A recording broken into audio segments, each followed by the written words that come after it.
Oh man, it's quicker than I'm ready for. Hello, everyone, and welcome back to Man and Machine here with the PeakBot team and Mark Phillips from Harvested Financial, episode 107. Gentlemen, how are we doing this morning?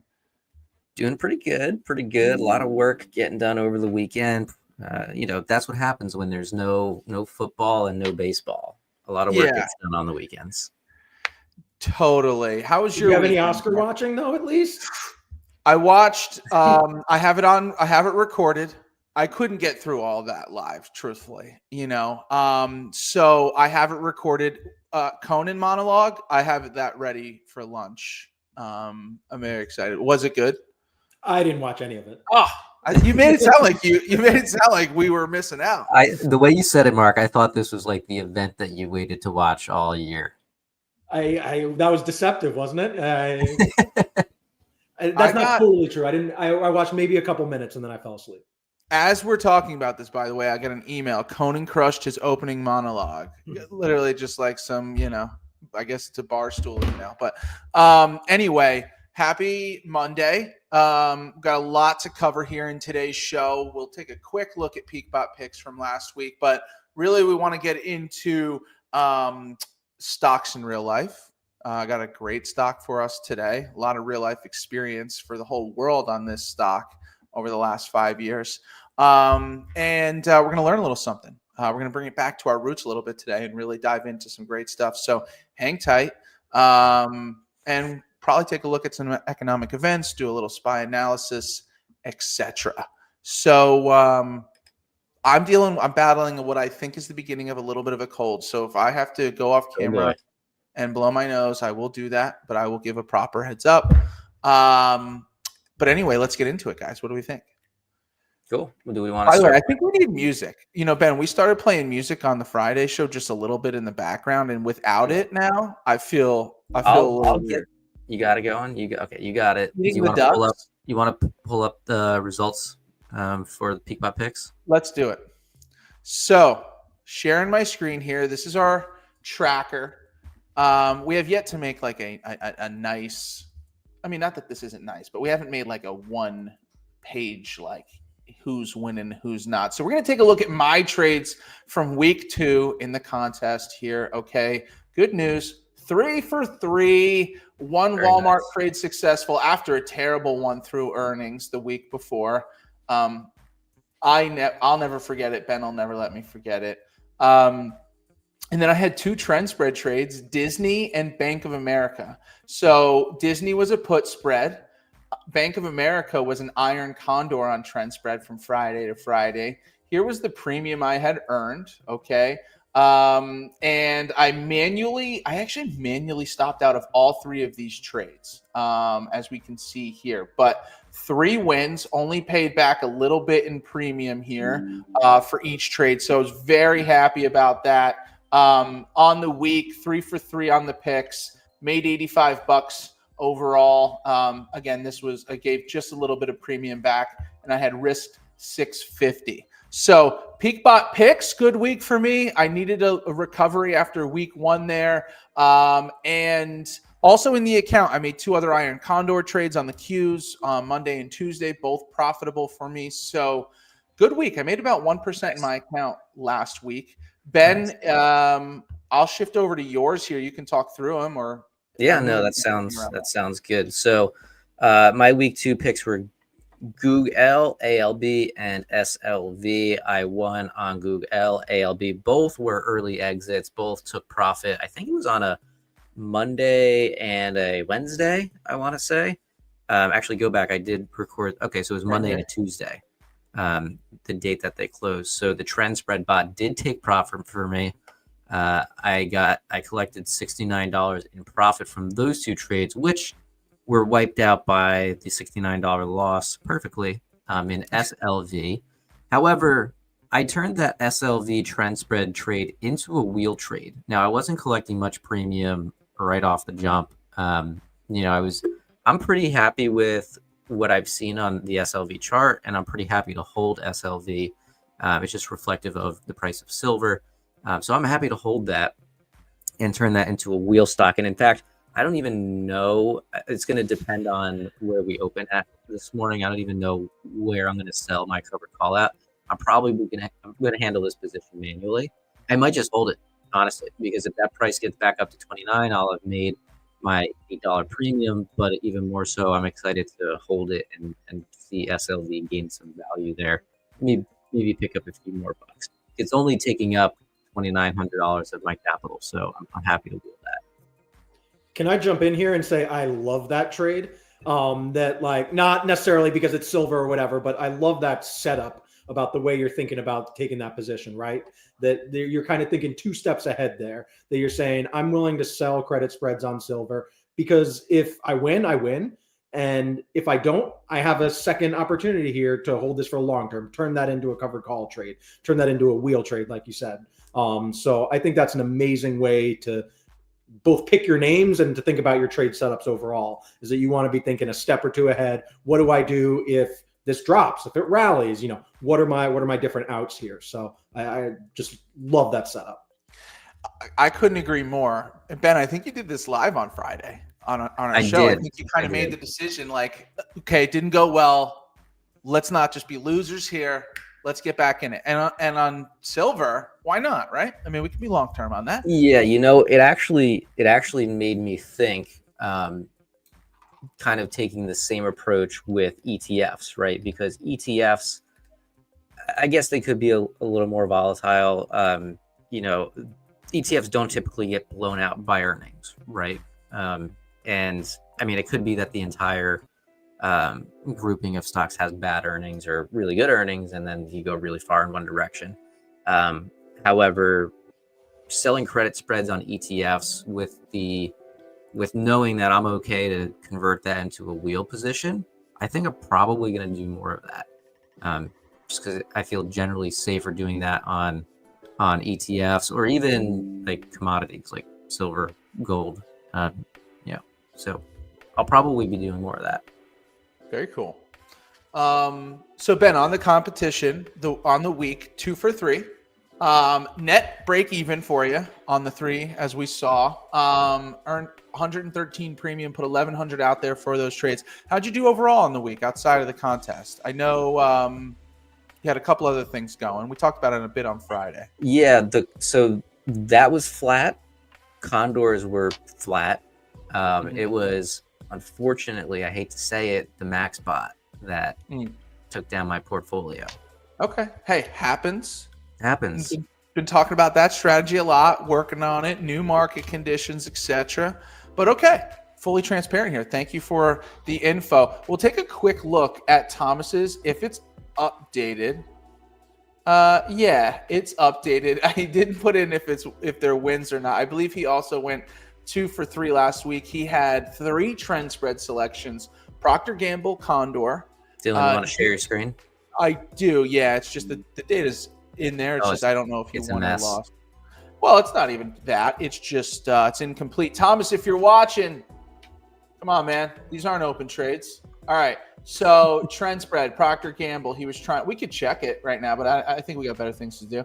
Yeah. Iron Condor. He had a call credit spread on UPS and a put credit spread on McDonald's.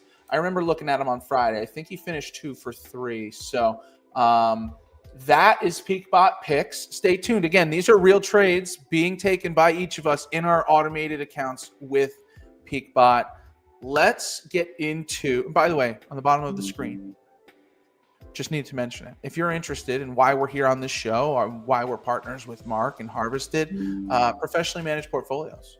Mark is utilizing PeakBot strategies, existing and working on some really fun new strategies, which, I know we tease a lot, but really starting to see them come to fruition here. So if you want to get in the automated options game, but you don't really want to be handling it yourself, A, don't blame you. B, go to peakbot.com/harvested and sign up. We got a lot of information there, and you can get in touch with Mark and walk you through anything you need. So sorry for the shameless plug, but that's that's what we're here for. Let's talk about stocks in real life. Let's do it. We've got, I'm not going to call it controversial, but for the work at home, what's the WAH, is that right? Work or WFH? Or WFH? Yeah. Work from home versus return to office. Zoom is obviously a big part of that. And then for the work from homers, is it Zoom? Is it Teams? Is it Google Meet? What do you guys, how do you guys feel about Zoom? Mark, you go first, man. I think I'm generally biased to the Google Meet. I think that's a little more of a seamless integration, I guess. Feels a little faster to send links. I think my biggest pet peeve with Zoom is when it makes you download an update right as you're getting into a meeting. So it's 2:59, you're on time for your 3 o'clock, and you get downloading news or updating software, whatever it says. And then you're late to your meeting because Zoom decides to integrate that update at the start of the meeting instead of perhaps when you close the application. Yeah, dude. I've had that problem way too many times to where now, even if I have Zoom downloaded on the computer, which of course I'm sure I do, I never look at it or hope to open it. I have to just join from browser now. I'm not dealing with the Zoom app. I will join from browser. It will be clunky. I will come in, camera off, mic off, even if I have my settings opposite. Like, I always have to come off Zoom or come off mute when I get into those meetings. Yeah, I don't like Zoom. But I'll tell you what, people give us a lot of slack. See what I did there? For Google Meet. People hate Google Meet. I think it's unfair. And this isn't a Google Meet section or series of this show. We're not going to talk too much about it. But, I mean, Ben, we're a Google family here. I mean, what are we? Yeah, for sure.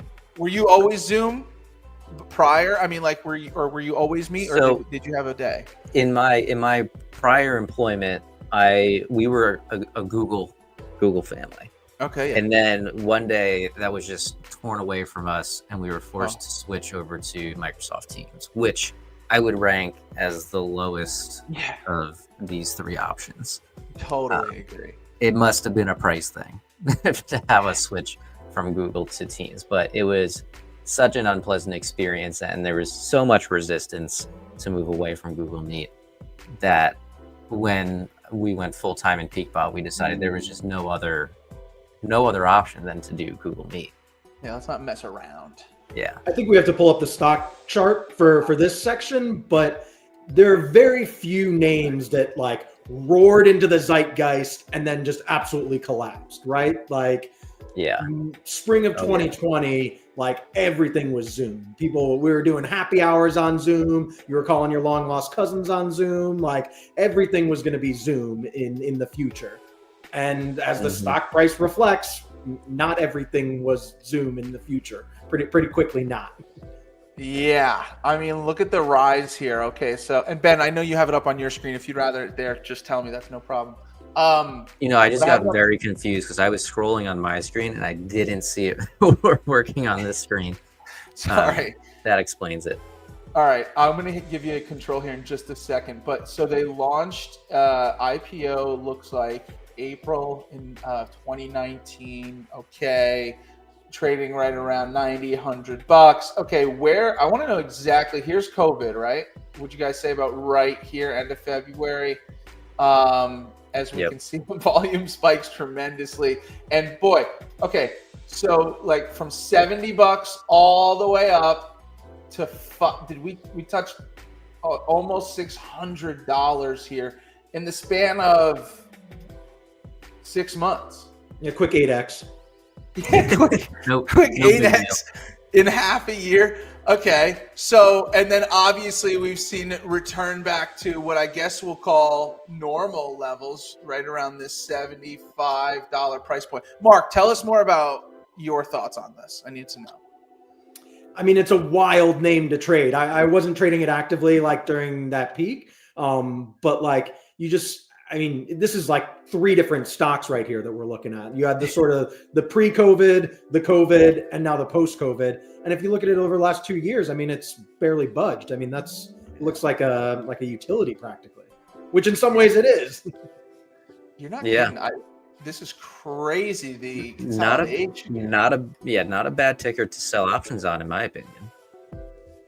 Yeah. I don't know. I don't know what the return. I don't think I've been trading Zoom at all, but it looks like we've been in a range from like this $56 level all the way up to 80, call it a $30 range, but mainly staying within like this, I'll call it $15 range for the most part. Had a slight break above that line recently, but now we're dipping back below into the 75 and below level. Yeah, really, really interesting. Really interesting to see where things will go. But yeah, this was bananas. So, and I could be reading this wrong. It looks like they reported earnings just last week or the week prior on the 24th of February. Outdid their estimations, but had this huge drop there, Ben, as you can see, like that last big drop off. That's earnings, although their earnings, I guess, came out above where expected. I forget if the market, that might have been the day where the market completely fell out as well, but trying to find a new range here. So, yeah, I mean, what do we think about this? Mark, does this come into the portfolio ever? I've not been an active trader of Zoom, and so I actually I'll show my screen here in just a second. Sure. But I was just pulling up the vol and like some of the historicals on this. And it's funny that you mentioned the earnings because this feels like an earnings trader, right? If we look at these peaks, what's happening here about every 3 months? That this is the green line is that 30-day at the money vol. So we're getting a ton of interest around earnings. And then it settles down, and then more interest around earnings, and then it settles down. And kind of interesting too, the other aspect that I'm looking at here is this the red line or the red bars are the VRP, so the difference between realized volatility and implied volatility. So how much are options over or underpriced? Pretty healthy numbers up until last summer, and then it's kind of flipped the other way. So it really feels like a paradigm shift here in the name where vol was relatively overpriced, and then now that's not been the case.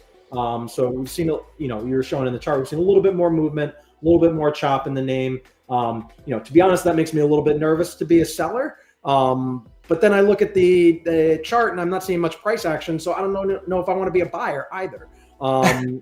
Maybe this is a well-managed condor type position.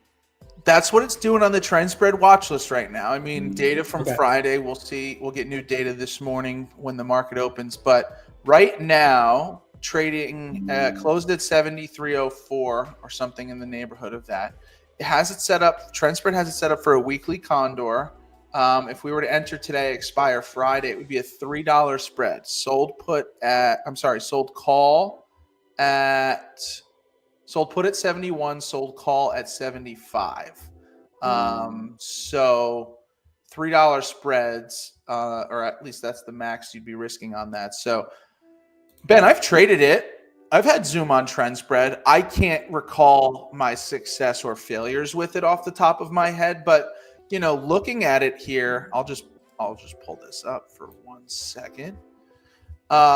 Here it is on the watch list. Again, new data will be coming in this morning, but neutral, moderate risk compared to other stocks on the watch list. This is a crazy high EV here.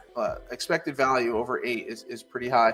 Right in the middle range, we see win rates here between 70% and 80%, we'll call it. Great ROI. I mean, it's paying $72 in premium for what would be a 4-day contract right now on a condor. And it's a $3 spread. So max risk would be 228, earning 72.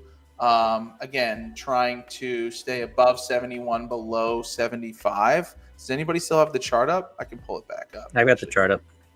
Yeah, let's see. 71 and 75 would be where we're trying to stay. At least 71 being down here, 75 being right around here. So yeah. I don't feel great about that range for this week. Not after this big drop. That seems a little undefined to me. But so that was earnings on Thursday, it looks like. Oh, okay. Yep. Just spilled a little coffee on myself here. So what else do we have to say about Zoom here? I mean, actually, I'm curious to know what analyst ratings are on this stock over the year. I'm going to look at that on TradingView quickly. I got it. Okay, cool. Wow, more upward growth than I was expecting to see, at least on that chart there. 38 analysts, a bunch are saying buy, 13 saying strong buy, actually 23 saying hold. Huh. Nobody really saying sell except for Michael Burry out here. Is that actually Michael Burry with that strong sell? I don't know. Okay. I'm just assuming he's the one guy that's saying sell, sell, sell. But yeah, the projections over the next year look pretty solid. Yeah. Does Zoom do anything other than Zoom calls? Let me ask Google that. Seriously. What else does Zoom do? And you know what? It's kind of interesting for a relatively new name, how quickly they entered the, there's a word for it, but I forget, it's on the tip of my tongue, but it's like Band-Aid, Kleenex, where the brand name is the common usage term. Yeah. That, it's a word you don't want, right? Because then it like nullifies any sort of trademarks that you have on it. Something interesting. Is that true? Yeah, I think so. Once you've reached that like point where you're like you Google something or you put a Band-Aid on, yeah, all the Coke, like a Q-tip. It's really a cotton swab. Right, Q-tip's another good one. I don't think they do anything, by the way, and it's just a very quick Google search. Just doesn't do anything. But like normally, no, anything when you say what do they do outside of video calls, it's just showing all of their features for their video calls. It's like screen sharing, chat function, breakout rooms. We know this. Got the breakout room. That was a term that I never settled with me. I hated the breakout room in the height of COVID and all these things and the webinars and go talk to these 12 people. Then we're gonna hit shuffle. What's the most fun you ever had on a virtual call? Most fun I ever had. I've had some pretty cool experiences on a Zoom call. I've met Gary Vaynerchuk when I was working with the Jets. I was able to meet him a couple times in real life at some Sweet Holder events, which was cool. Really short. Ben, you'd love him. I was able to ask him a question over Zoom. We had him for like 15 minutes for like our suites team at the Jets. And he was like, who wants to ask a question? Nobody was asking a question. But so I just word vomited because I'm like, I need to be the guy who asks a question here, but I have no idea what I'm going to say. I think I ended up getting something pretty good out. And even if it was shitty, Gary would have spun it, and given probably the same exact answer. But that was probably my coolest Zoom experience talking to Gary V. What about you guys? So I think a feature that any video call would need, and we tried to do this during the pandemic, but we had some friends that we wanted to watch a TV show with. We were in Chicago, they were in Westchester. And so I want a feature where you can both be watching the same TV show and then have like a live session room where you can like chat about it. But it needs to be able to sync up your TV so you can pause it. Someone needs to go get popcorn, whatever. I want to see like a screen share sync with, so you can have like breakout rooms for TV shows. Let me ask you a quick question. It's a great idea. So there would need to be a universal pause, meaning if one party chooses to pause it, you're going to have to pause for the sync. Mark, would you be in control of the pause, or are you going to hand that off to family or a friend? I'm okay with someone else being in charge of the pause. It doesn't bother me. I don't need to.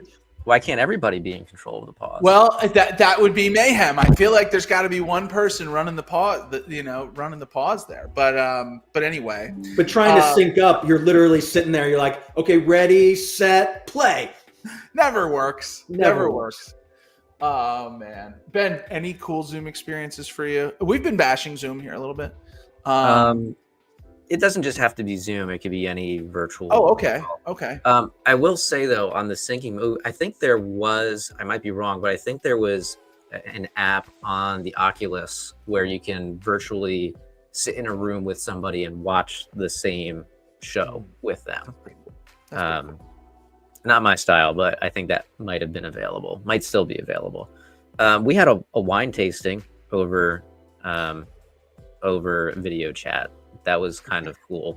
We got shipped out like a bunch of the like airport bottle wines, and then we had a sommelier on the call with us kind of explain everything. And tell us what to drink at what time and what to eat with it. And then we had a bunch of drinks and snacks and stuff. And that was pretty fun. That's pretty cool. That's a good one. That was in 2020. So it was during the time of like, yeah, you're not going outside of your home. Yeah. Very cool. Look, Zoom and video conferencing in general. I mean, Ben, we operate our entire business through this stuff. You know, Ben and I and our whole team, we have people across the globe. You know, Mark over, you know, not far from us.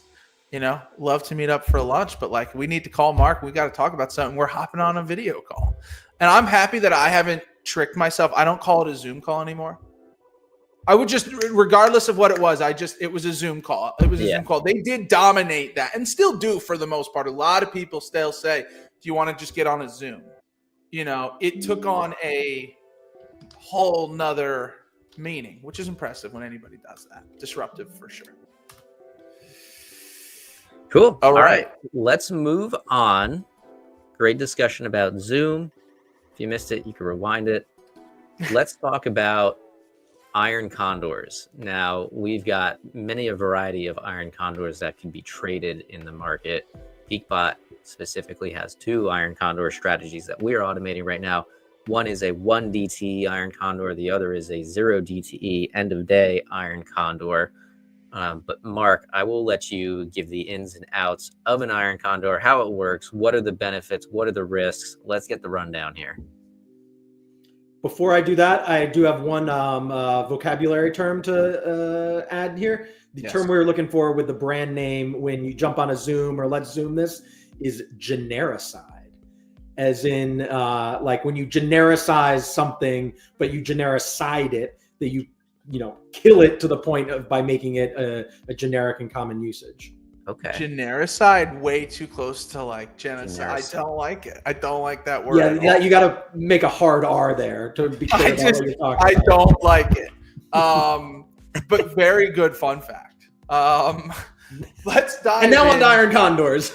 Let's dive into iron condor. And before you start, when we started this live show, for a while. Again, we always talk about condors, August to November. Did very well for us and PeakBot subscribers. We were keeping common condoring on, and there have been some rougher seas as of late. But getting back to it, Mark, talk to us all about the iron condor. Totally. I'm glad we're doing this one because the iron condor is one of my favorite strategies, and the condor in general is a market approach I think is really interesting. Certainly, like you say, Dillon, better and worse times for it, and that's kind of the key to getting involved. But breaking it down from the beginning, condor is a neutral option strategy where you generally expect the realized volatility to be lower than the implied volatility by the options. And so by neutral, that specifically would be market neutral or delta neutral in the sense that you don't want stocks to go down, you're not bearish. You don't want stocks to go up, you're not bullish. And you're going to be short a bear call spread and short a bull put spread.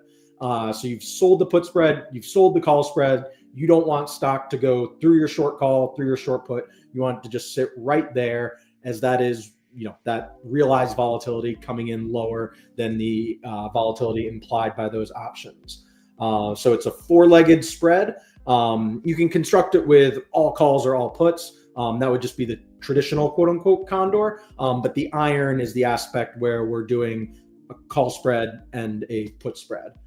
I typically think this works well in indices. I generally like to trade this in top tier indices, ETFs, individual names. It works too. It's going to work, like I said, anywhere where realized vol is less than implied vol. But just kind of from personal experience, I find that this works well in indices at the right times. Individual names, you kind of see there's a little bit more idiosyncrasy to those. So I think iron condors are a little harder there. But one of the best features of this is it's a very risk managed spread.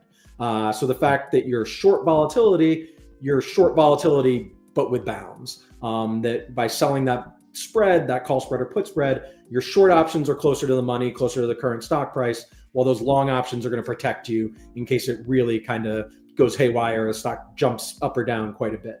So those long strikes a real good risk protection out there, and they will define exactly what your kind of max loss and also max gain will be on that contract. So the most you can lose in a strategy is going to be the width of the spread. Typically they're the same width, but you can also do some fun stuff. You can do tighter spreads on the put spread side or on the call spread side, to really like tease this structure around. But ultimately your max loss is going to be distance between the spreads minus the premium that you receive. And when implied vol is elevated, these can get pretty expensive too. Shorter term, closer to the money, you often get condors with kind of like 50-50 risk structure where you're collecting almost half the spread and premium. But that, of course, depends on the implied volatility, time to expiration, kind of all those different things. At the end of the day, limited risk, limited reward. Most you can make is going to be the premium that you collect if you're selling that. And the most, sorry, I should explain that a little bit more. I've been speaking about this mostly from a sell standpoint because I think that's kind of one of the more common ways to use it. But also you could be buying an iron condor too, right? That's a trade that you can look at and say, I think implied vol is cheaper. And so in a short position, that max risk would be, like I said, the difference between strikes minus the credit. And on the flip side, that could be your max gain if you're actually getting long that. So super flexible strategy. You can do it across different time horizons, across different strikes. You can be aggressive close to the money, conservative far out of the money. A lot of fun ways to play with this, and works in a lot of different market environments depending on how you structure it. So love that overview. Lots of information on the Iron Condor on peakbot.com, and you can automate it in a variety of ways.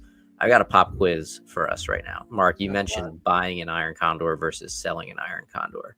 Do you guys know what the street name is for buying an iron condor? And I'm only bringing this up because I want to make a strategy where we buy a condor just to name the bot this street name. I don't actually know. It's not, I mean, a condor, you can be long or short. I didn't know there was a specific buy condor. I'm cheating, trying to look it up, and if there's an answer, you're saying that it's a Rick, a reverse iron condor. Rick. A Rick. I'd love a Rick bot. Tell me why you'd love a Rick bot. Why? Tell me. Oh, it's just a great name for a bot. Oh, okay. Not that you'd prefer to buy a condor over sell a condor. You just want. Well, I think in certain circumstances, I might want to buy a condor versus sell a condor. For example, the change in political administration has caused a lot of volatility recently, blowing out our condors on either side, where when you're selling those condors and you get blown out, that's a loss for you. If you're buying those condors and you get blown out, that's a win.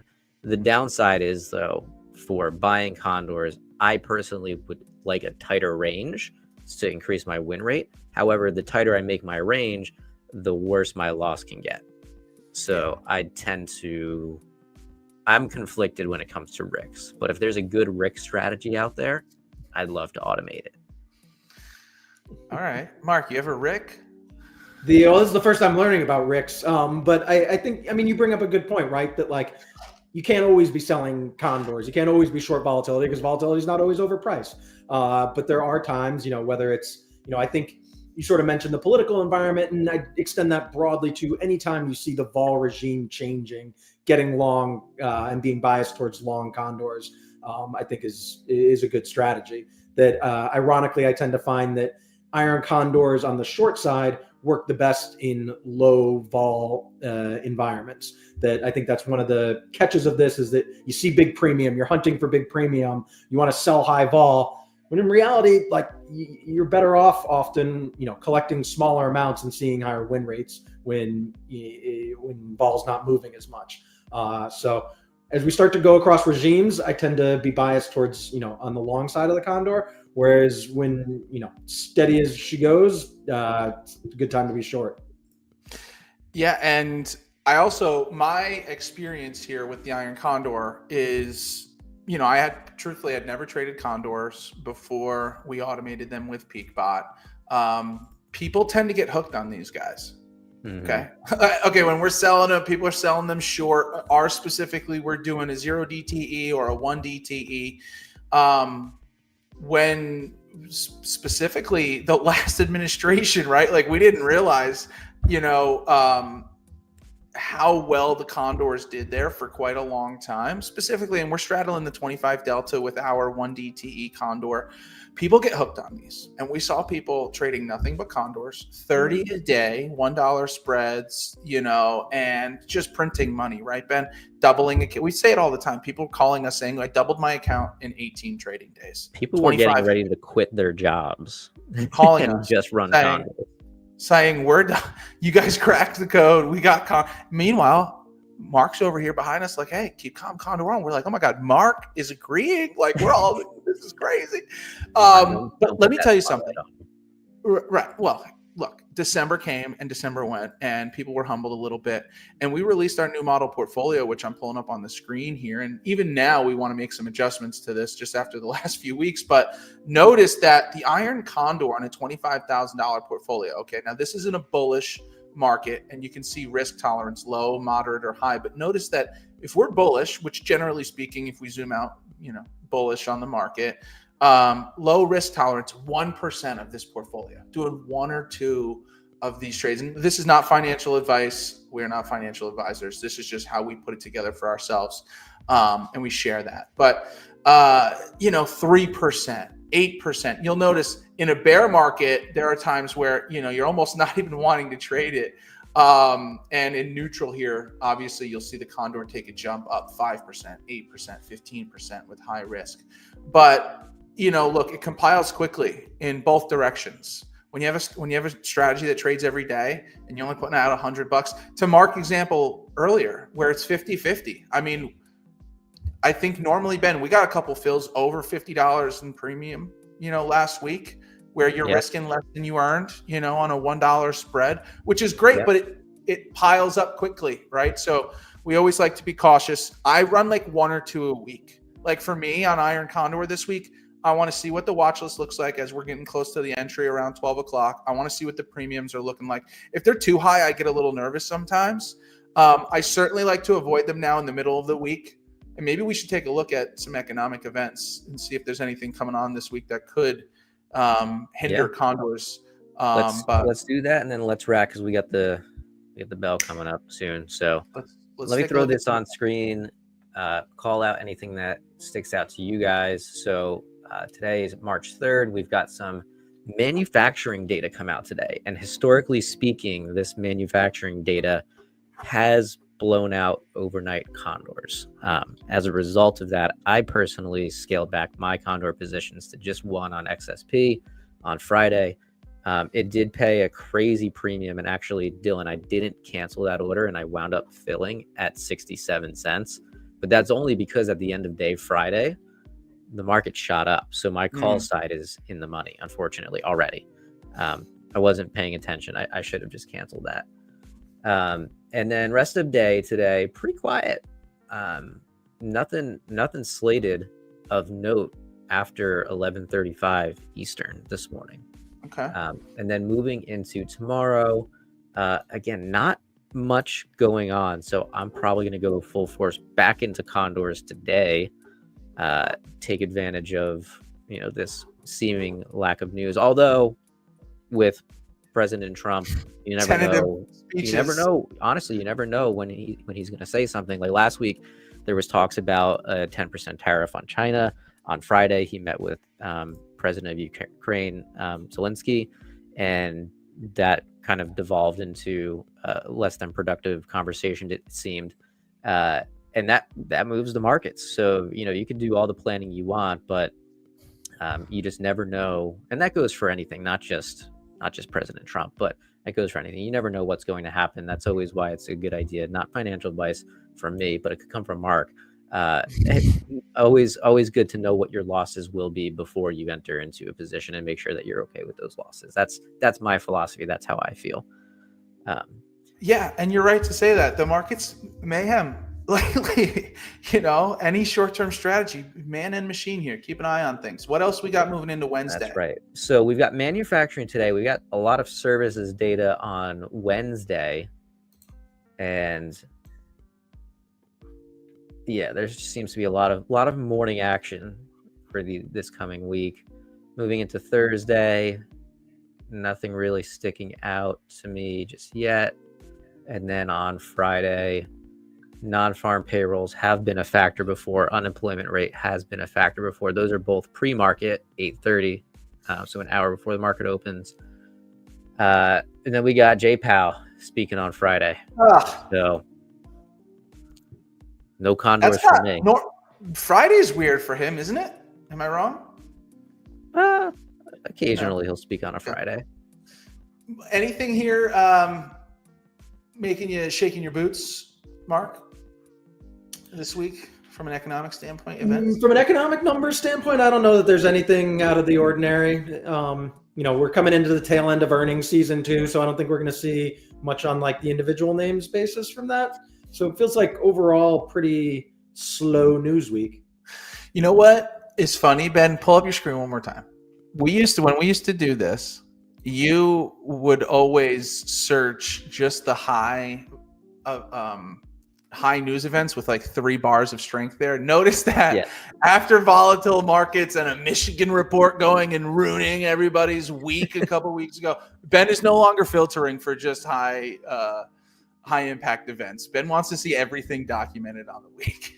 I want to see it all. Ben needs to see anything that might be sneaking through now. Just noticed it, right? We would never, ever care about these 1 or 2 bars. Now we need to know every one of them. Awesome. So I know we do have the bell coming here. We want to get everybody on their way. Any closing comments on our stock in real life Zoom, on iron condors, on anything else? Anything you guys want to tease that we're working on? I don't know. Oh boy, what is this? So this is also something that I look at almost daily now. It's on rollcall.com. This is the presidential public schedule. So it looks like today at 1:30, the president makes an investment announcement. Oh boy. Don't know what that's going to be about. Is this the crypto strategic reserve, or is that did that already get announced this weekend? I'm not sure. It's something that I'm going to have to do some Googling on and figure out what the expectation here is. Or if there's no expectation, then I might just be keeping my condors off today. Okay. I feel like now looking at this, I feel like if you look at this long enough, you start like wondering what room is this located in and how is that going to anything Mar-a-Lago. I don't think is I don't know. I'm skipping over that. Oh, look at that. Trump International Golf Club. This is funny, dude. This is funny. I don't want to look at this actually. Because I don't want to know how much he's golfing. Huh? This is more detailed than I expected. He's golfing. We got his golf schedule. We got his tee time. He had a 9 a.m. tee time yesterday. He had a 9:10 tee time on Saturday. This is outrageous. I hope this isn't all accurate, but we know it is probably. Oh, man. Anyway. Wow. Okay. So what is that? Rollcall.com for Donald Trump's public schedule? Yes. Wow. Okay. Too much. Sometimes just stress me out. I didn't need that today. I don't need more data like that. All right. Mark, anything else from your side, man? Keep calm and condor on. Oh, I'm going to do it. I'm going to go put mine on. Okay. All right. We should have just ended the show right there. That should have been it. I know. Well, sorry. Boom. Fantastic show. Thank you, everybody, for joining. Almost 1,000 live viewers here this morning. Best of luck. By the way, okay, we just looked at it. Full week, right? There's no crazy interruptions. Full week of trading. Best of luck to everybody. We will be live again on Friday for the Automation Station. Myself, Thomas, and Ben doing PeakBot picks, reviews, and live selections. Thank you so much for tuning in. And as always, we'll see you at the peak. Take care.